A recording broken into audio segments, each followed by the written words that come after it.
کشف وحشتناک در کنگو که جهان رو به وحشت انداخته. در زیر جنگل‌های بارانی و اعماق بیابان‌های ترسناکش اسراری نهفته که لرزه بر دل کاشفان و دانشمندان انداخته.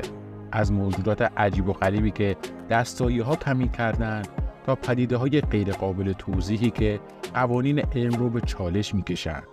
کنگو به یک پازل ترسناک تبدیل شده که جهان رو به وحشت انداخته. با ما همراه باشید تا 10 تا از وحشتناکترین اکتشافاتی که در کنگو جهان رو به وحشت انداخته بهتون معرفی کنیم. اگه هنوز کانال ما رو سابسکرایب نکردید تا یادتون نرفته حتما سابسکرایب کنید.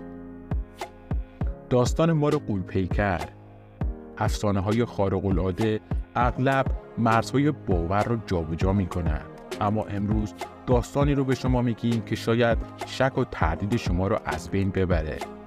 این تصویر رو یک هلیکوپتر در سال 1959 در کنگو گرفته. هلیکوپتری که بر فراز استان وسیع کاتانگا پرواز میکنه، رازی رو برملا میکنه که در تاریخ حک میشه. ون لیر در حال پرواز بر فراز آسمان آفریقا بود که به طور اتفاقی یک مار غول‌پیکر رو میبینه و ازش عکس میگیره. بزرگترین مار پیتونی که تا حالا مشاهده شده. سرهنگ ون یک نظامی برجسته هم در این هواپیما بوده که در ارتش بلژیک و نیروی هوایی سلطنتی بریتانیا شجاعانه خدمت کرده و این ماجرا رو تایید میکنه. نظریه‌های مختلفی در مورد هویت این مار مرموز وجود داره. برخی هم اصرار دارند که این یک استثناء بوده. شهر گم شده، یک شهر گم شده در میان شاخ و برگ‌های حیرت انگیز.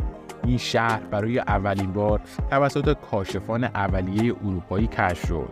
بسیاری از مورخان و باستانشناسان این سوال رو مطرح می‌کنند که آیا این شهر واقعیه یا فقط افسانه‌ای است که توسط کاوشگران در طول سالیان تداوم داشته.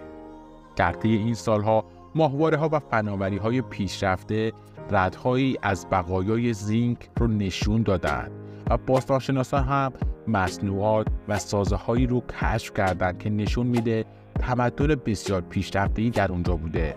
منشأ این شهر هنوز مشخص نیست، اما محققان معتقدند که میتونن توسط یک فرهنگ آفریقایی ماقبل تاریخ ساخته شده باشه که دانش پیشرفته‌ای در مورد ساخت و ساز و مهندسی داشتند. این شهر شامل سازه‌های سنگی عظیم، معابد و کاخ‌ها و کنده‌کاری‌های پیچیده و آثار هنری شگفت انگیزیه که ساکنان شهر و شیوه زندگی اونا رو به تصویر میکشه. اما رها شدن ناگهانی شهر به صورت یک راز باقی مونده.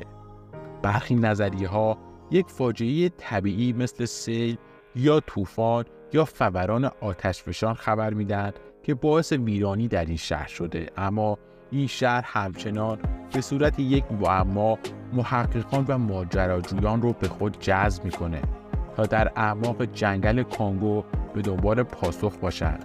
اما این کشف نشون میده طبیعت چقدر میتونه در بازپسگیری چیزی که زمانی به اون تعلق داشته بیرحم عمل کنه. عنکبوت‌های غول‌پیکر کانگو. جنگل متراکم کانگو جایگاه طیف گسترده‌ای از موجودات شناخته شده و ناشناخته است. این عنکبوت‌های غول‌پیکر که با نام جابا فوفی که توسط قبایل محلی و کاوشگران به اندازه یک بشقاب شام با پاهایی به اندازه 6 فوت توصیف شدند. این عنکبوت‌های غول‌پیکر تارهای عظیم رو بین درختان می‌بافند که گاهی به قطر چندین فوت هم میرسه. این تارها به قدری قدرتمنده که میتونه حتی برخی انسان‌ها رو هم که به اونا برخورد میکنن بی حرکت کنه. دایناسور موکلمبمبه، این موجود افسانه‌ای که گفته میشه در باتلاق‌ها و رودخانه‌های دورافتاده جنگل کنگو زندگی میکنه و قرن‌هاست داستان‌هایی در مورد اون وجود داره. کاوشگران به افراد بومی وجود اونا رو تایید کردند و به عنوان موجودات گیاهخوار توصیف میکنند که عمدتاً در آب زندگی میکنند، اما دانشمندان و محققان وجود این جانور رو به عنوان یک افسانه یا یک جاندار شبیه دایناسور یا مارمولک‌های بزرگ نسبت میدن، اما به طور قطع شگفتی‌های جنگل کنگو اونقدر غیر قابل باوره که نمیتوان با قاطعیت وجود این موجودات رو رد کرد. باتوتوت گوریزار، موجود دیگری که گفته میشه در این جنگل‌ها زندگی میکنه باتوتوته، یک انسان مرموز که توسط قبایل و کاشفان محلی گزارش شده. اون به عنوان یک موجود دوپای کوچک و مودار با ویژگی‌های انسان مانند به شدت خجالتی و گریزان به تصویر کشیده شده. موجودی که شب‌ها تردد میکنه. این موجود این سوال رو برای ما به وجود میاره که آیا این یک گونه واقعی کشف نشده است یا محصول افسانه‌های افراد بومی اون منطقه؟ اما تصاویر چیزهای دیگری به ما میگویند. دایناسور کاسایرس، اکتشافات در جنگل‌های کانگو محققین و بازدیدکنندگان رو مجذوب خودش کرده.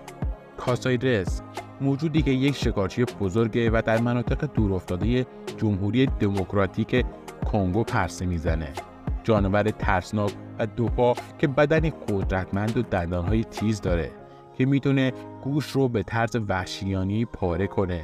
این توصیف بسیار شبیه دایناسور تیرانوزوروس رکسه که یک دایناسور ماقبل تاریخه که میلیون‌ها سال بر روی زمین تسلط داشته.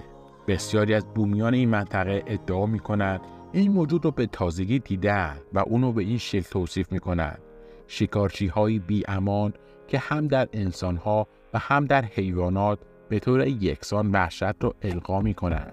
با وجود این ادعاها، دانشمندان این موجودات رو یک افسانه و حتی یک موجود شبیه دایناسور تشبیه میکنند. با تمام این قضایا، طبیعت وسیع و ناشناخته جنگل کانگو فضایی رو برای گمانه‌زنی و امیدواری باقی میذاره که گونه‌های ناشناخته ممکنه هنوز در اعماق اون کمین کرده باشن. میمون ماقبل تاریخ کنگو که با نام میمون اسرارآمیز یا میمون بیلی هم شناخته میشه. این موجودات دوپا در جنگل‌های انبوه و دورافتاده جمهوری دموکراتیک کنگو زندگی میکنن. موجودی عظیمتر از گوریل‌ها اما ظاهری شبیه به انسان. بسیاری از کاوشگران و توریست‌ها گزارش‌هایی از برخورد با این میمون‌ها به اشتراک گذاشتند و اونا رو قدرتمند و ترسناک توصیف کردند که نشون میده اونا خجالتی و گوشه‌گیرن و از تماس اجتناب میکنن.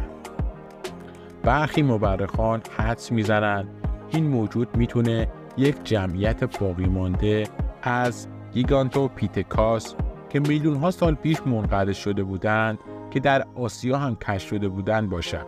اما کشف اون در جنگل کنگو نشون میده این نخستین‌های باستانی گستردگی بیشتری از آنچه تصور میشد داشتند.